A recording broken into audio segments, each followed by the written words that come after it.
의견 진술 아니 의견 진술 기회 좀 들어보고 또 하시죠. 예. 의견 진술 기회 드리겠습니다. 의견 진술 기회 드리겠습니다. 먼저 저도 12월 4일인가 아마 4일인 거로 기억이 되는데 그 여인영 그 방첩 사령관이 그 조지호 경찰청장한테 뭐 위치 확인, 뭐 체포 이런 거를 부탁했다는 기사를 보고 저도 김용현 그때는 국방장관이 구속이 안 돼 있는 상황이어서 제가 이게 어떻게 된 거냐라고 물어본 적이 있습니다. 그랬더니 좀 두 사람 다 이런 수사나 이런 거에 대해서 특히 여인영 사령관은 저게 순작전통이고 해가지고 도대체 이 수사에 대한 개념 체계가 없다 보니 위치 확인을 좀 동향 파악을 하기 위해서 했는데 경찰에서 그거는 현재 사용하는 휴대폰을 알지 않는 한 어렵다고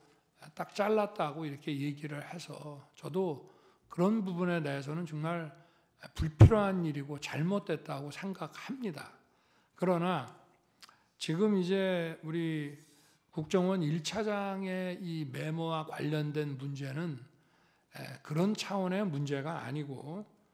저와 통화한 거를 가지고 대통령의 체포 지시라는 것과 연결을 해서 바로 이 내란과 탄핵에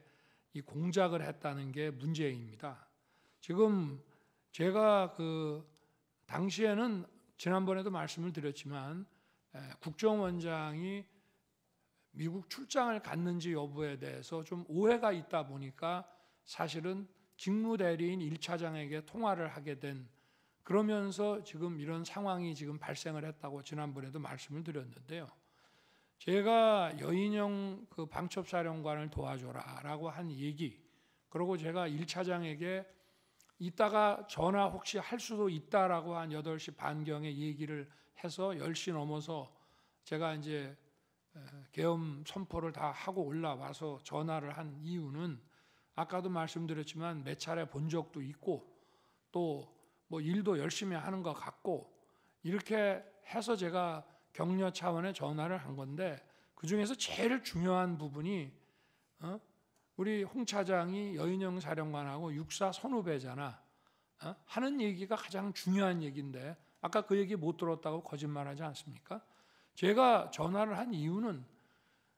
간첩 사건에 대해서 국정원이 가지고 있는 정보를 전부 경찰에만 주려고 하지 말고 방첩사도 수사 역량이 있고 원래 지난 정부에서 방첩사 수사 요원을 2분의 1로 감축을 시켜서 군 방첩 활동과 방산 이 안보 활동에 지장이 많이 초래가 됐기 때문에 우리 정부에서는 수사관을 계속 증원해 나가면서 이를테면 창원의 방산업체 그 보안 지키는 문제부터 시작해서 방첩사를 계속 키워오고 있는 상황이고 제가 김규현 국정원장뿐 아니라 조태용 국정원장한테도 방첩사 지원을 수도 없이 얘기를 했습니다. 그래서 제가 1차장에게 전화를 하게 되면 이거는 그 얘기하려고 하는 것이지 계엄과 관련된 사무는 국정원에 당시에는 뭐 요청할 일도 없고 또 만약에 여러 가지 계엄과 관련된 정보사항을 좀 파악을 해야 되겠다 하면 대통령이 국정원장한테 전화를 하지 차장한테 전화한다는 거는 이거는 공직사회에서 있을 수 없는 일입니다. 그리고 지난번 그 국정원장 그 어디 경찰 조사 때도 뭐 대통령께서 국정원 직제를 잘 모르시는 것 같습니다라고 조서를 수사관이 받은 모양인데 그거 전부 엉터리입니다. 우리나라에서 국정원 직원 빼고 저만큼 국정원에 대해서 잘 아는 사람이 없습니다. 저는 국정원 수사를 물경 3년을 했고요. 그리고 국정원, 방첩사, 경찰의 이 대공 역량을 보강하기 위해서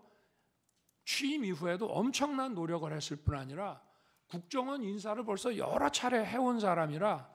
속속들이 저는 잘 압니다. 제가 1차장한테 이런 얘기를 한 것은 육사 선후배이기 때문에 좀 국정원에서 이런 걸 할 때 정무직 회의라든가 간부 회의 때도 좀 거들어 주라는 얘기를 이제 한 것인데, 이거를 간첩을 좀 많이 잡아 넣기 위해서 정보를 좀 경찰만 주지 말고 여기다가도 방첩사에도 주고 지원을 좀 해주라는 얘기를, 이런 무슨 목적 없는 체포 지시로 해서 그 여인형이 뭘 부탁도 안 하는데 대통령이 도와주라고 그랬다고 해서 이런 거를 받아서, 여인형은 경찰에다가 물어보니 경찰이 어렵다고 하니 국정원은 뭐 미행이라도 하고 뭘 하니 그거 뭐 위치 확인하는데 좀 도움이 될까 해서 헌 얘기를 이렇게 엮어가지고 대통령의 체포 지시로 이거를 만들어냈다는 게 이 핵심입니다, 이게. 그래서 이 메모를 아까도 왜 자, 지금 12월 3일 날 밤에 저 국정원은 뭐 신출귀몰 안 되고 뭐 저 영장 없이도 이렇게 수사권이 없어도 뭐 좀 미행이라든지 뭐 정보 활동을 통해서 사람 어디 있는지를 알아낼 수 있지 않는가라는, 뭘 잘 모르는 사람의 이런 부탁을 받아서 미친놈 말도 안 되는 소리 하네라고 했다고 하면서, 그거를 또 한 번 계속해서 이 메모를 만들어 가지고 있다가 자기가 12월 5일 사표 내고 6일 날 해임이 되니까 이걸 가지고 대통령의 이 체포 지시다라고 이거를 엮어낸 것이 바로 이 메모의 그 핵심이라고 저는 말씀드리고 싶습니다. 그리고 아까 국정원장에게 대통령이 방첩사 지원하라고 했던 얘기에 대해서 국정원이 원장이 별다른 대답을 안 했다는 것은 제가 판단하기에는 저한테 하도 들었기 때문에 그 얘기는 맨날 하는 얘기니까 아마 내가 저 국외 출장 중인 줄 아시고 저 1차장하고 통화를 했다가 그 얘기를 하셨던 모양이구나 라고 저는 원장이 받아들였을 것이라고 생각하지, 개헌과 관련된 별도의 그 어떤 지시였다고 한다면은 바로 저한테 아마 국정원장이 특달같이 전화했을 겁니다. 1차장한테 뭔 지시를 하셨다는데 그게 뭡니까 하고, 그래야 그게 국정원장이지, 아니 개헌과 관련된 지시라고 생각을 하면서 1차장 말을 그냥 무시해버리고, 아니 그 앞에서는 무시하는 척을 하더라도 대통령이 자기 밑에 사람한테 뭔가 개헌과 관련된 업무 지시를 했다면 특달같이 저한테 전화하는 게 상식 아니겠습니까? 그거는 수도 없이 들었기 때문이고, 지난번에도 왜 한번 재판관님께서 어떤 그 작년 그 상반기 총선 전에 어떤 그 안가 자리에 그 여인형 방첩사령관이 거기에 왜 참석했냐고 한번 물어보신 것 같은데, 그 자리가 바로 국정원 보고 방첩사 지원해 주라고 하는 그런 자리입니다. 그렇기 때문에 그 말씀을 좀 드리고요. 그리고 아까 그 제 무슨 처와 국정원장 간에 휴대폰 문자 주고받았다는 부분에 대해서는 그건 저도 알 수 없는 것이지만, 저와 제 처는 지난 11월 7일 대국민 담화와 기자회견한 이후에 소통 방식을 개선하고 휴대폰을 바꾸겠다고 이미 국민들에게 다 말씀을 드려서, 제가 아마 11월 중순에서 남미 G20하고 APEC 출장 가기 직전 아니면 그 직후에 휴대폰을 바꿨습니다. 그래서 비화폰을 저 같은 경우에는 국정원장하고 썼고요. 아마 제 아내는 국정원장이 안보실장이던 시절에는 전화번호를 가지고 있었을지 모르지만 휴대폰을 이렇게 그 비화폰 아닌 개인 휴대폰을 바꾸고 원래 휴대폰을 다 없애버렸기 때문에 저는 그 통화 내역이 어떤 건지 사실 좀 궁금합니다. 네, 이상입니다.